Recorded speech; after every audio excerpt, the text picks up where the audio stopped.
At that age, you feel invincible. And you think, oh, it's never gonna happen to me. I'll be okay.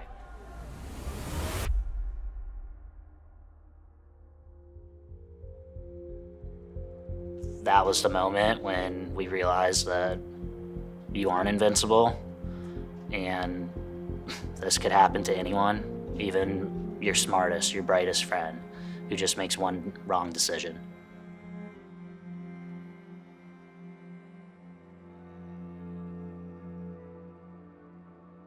Are you comfortable saying what you said when you came in here? That Jack would find Oh, Jack would love that we're shooting down here. This is where we hung out in high school when we were with all the guys. This is one of the places that just every time I'd look in the corner, Jack would be dancing weird by himself. And he didn't even care to do it for a laugh. He just did it for himself. We used to always say Jack is gonna be abducted by aliens. Like, he's an alien. He's not real.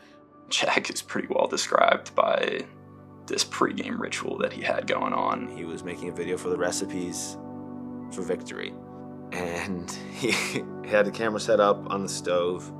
There was a boiling pot of water in front of him. He boiled his game day polo, so he boiled it and like seasoned it and said some funny words, whatever. He brought out literal gravel because we needed to be gritty, and then like fun sunglasses because we gotta have fun to win.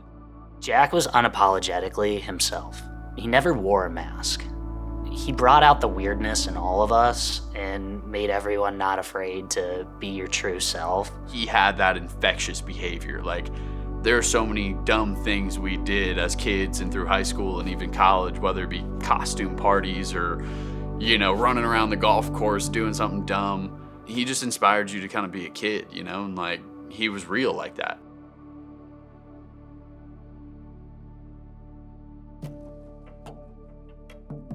So we all met up to grab some drinks, watch the game, just kind of any other day watching football.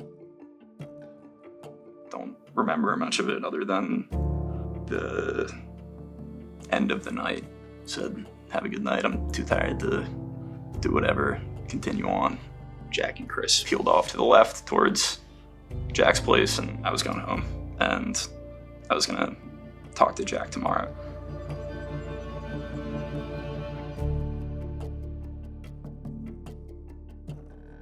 I woke up, head pounding, kind of normal day after a football game.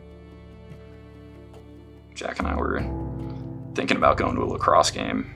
I texted Jack early and was like super not in the mood to go hang out outside and watch lacrosse. And I figured no response meant he was on the same page.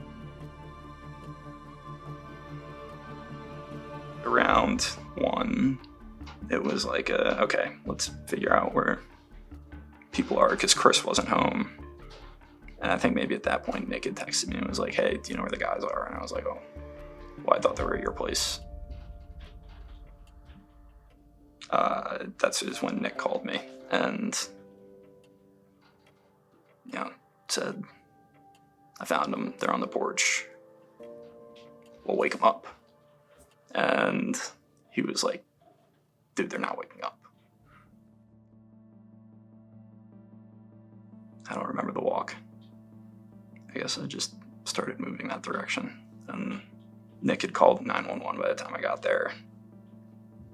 Once the paramedics got there, I realized I had to call Steph and call Chris's dad. Chris had been pronounced dead there. I tried to call him first, but I didn't have his contact information. I guess I didn't have Steph's either, so I had to call Max Hensler. I started feeling my phone buzz, and I saw that it was Aaron, me, Jack, and him. We were all in the same fraternity. I answered the phone, I say, hey, Aaron, and really excited, and instantly I could tell on his voice that something bad had happened, and he said, hey, I'm not sure entirely what happened, but I've just found Jack and Chris, and it seems like they had done some bad drugs that had fentanyl in them, and I need either Tom or Stephanie's number so that I can give them a call and let them know. Yeah, I talked to Steph, who could barely talk, and handed the phone to Tom. said, I'm so sorry to have to tell you this, but I'm with Jack. I hadn't seen him since last night, and he's unresponsive. I called our friend Harrison first. For whatever reason, I just thought he was the right person to let know first. I remember Max's voice being really shaky. I was in the bar and I had to like step outside because it was noisy. I couldn't hear what he was saying, but I knew Max's voice, something was wrong. I just remember kind of dropping, like I was up against a ledge and I just kind of just put my arms on the ledge like, you gotta be kidding me. You know, it's something that you don't really believe is true when it happens in the moment like that. And that's when we both kind of broke down at that point, and then he hung up and said, let the rest of our friends know so that everyone can start sending up some prayers. Yeah, it was the hardest phone call I've ever received. And the words weren't coming out. I just went into shock. I had so many memories of, running through the woods, going over to his house and all that stuff just kind of, not overwhelms you, but it just, you get filled with that amount of emotion, and then you can't help yourself but just to fall to your knees and just cry and just pray for the best case scenario for him to, pull through with this.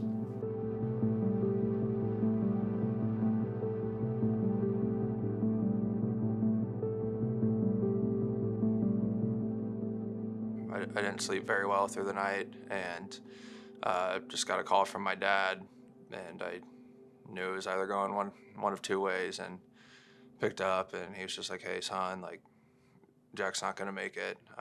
People are saying their last goodbyes now. I got the call the next morning around 6 a.m. And my uncle called and he said, Jack's on the phone, he can hear you, and it's time to say goodbye. And I just, I told him I loved him. I told him, all my fondest memories with him. I said he was strong and that I would miss him. I just knew that he wasn't with us anymore. I just somehow knew, and I immediately just called Harrison, and he could barely speak, and all he said is he's gone. And then we just sat in silence on a phone for a bit. And I asked, what can I do? And he said, can you call people? And I said, yes. And that's all I did for the remainder of the morning. I sat and I called so many of our friends to tell them that our favorite was gone. And that's one of the worst things I've ever had to do, is have to hear so many of people's reactions and have to be the one to tell them. At times, it doesn't feel real. There would be, long periods of times that I would go without seeing him. And for a while, it just felt like one of those situations where, okay, he's gonna pop back up, or I'm gonna get that unexpected random text just out of the blue. We had to come to terms that that was goodbye.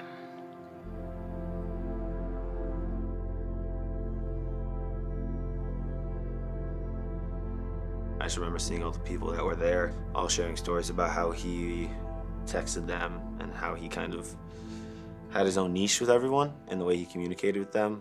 He, made an effort to stay in touch with everyone, make everyone feel unique and special in their own way.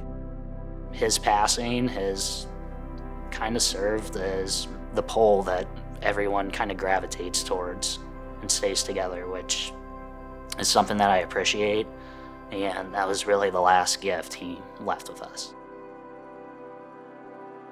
Tom was not supposed to speak. Neither parent was supposed to, and he felt so inquired and so just moved to, so that he got up and started speaking and looked out to the crowd of all of his friends and said, look, we all know why we're here.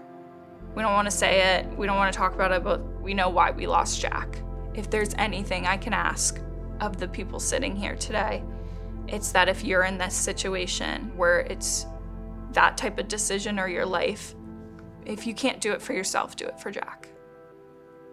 And I don't know how anyone sitting in that crowd could ever do a drug ever again. I know I haven't. I hate that he died that way. It's not like he did it all the time. He was a normal 20-year-old, you know? Like, he was just having fun with his friends. And unfortunately, like, it was laced. Everyone's got a Jack, you know, and everyone's got those people, and like those people need protected, you know, not only from what's out there in drugs and stuff, but sometimes from themselves. You can't try anything anymore. It doesn't discriminate. If it can take the smartest, wittiest, funniest guy with the biggest future, it can take someone else. I want everyone to take it seriously and say no so that they don't lose their Jack.